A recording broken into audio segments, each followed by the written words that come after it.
السلام علیکم ورحمۃ اللہ وبرکاتہ۔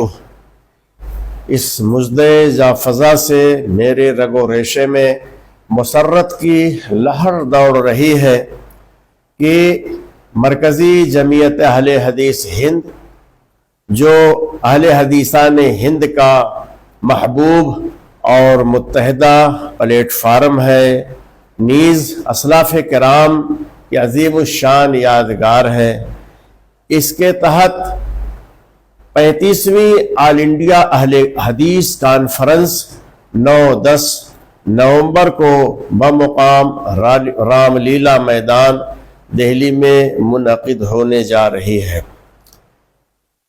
اس موقع پر میں مرکزی جمعیت اہل حدیث ہند کے تمام ذمہ داران کو دل کی اتھاہ گہرائیوں سے اور اپنے جامعہ سراج العلوم السلفیہ جھنڈا نگر کی طرف سے دلی مبارکباد پیش کرتا ہوں۔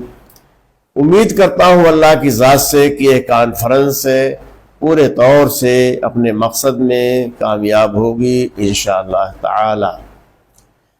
کانفرنس کا موضوع بھی بڑا ہی شاندار اور تقاضائے وقت کے عین مطابق ہے، یعنی احترام انسانیت اور مذاہب عالم۔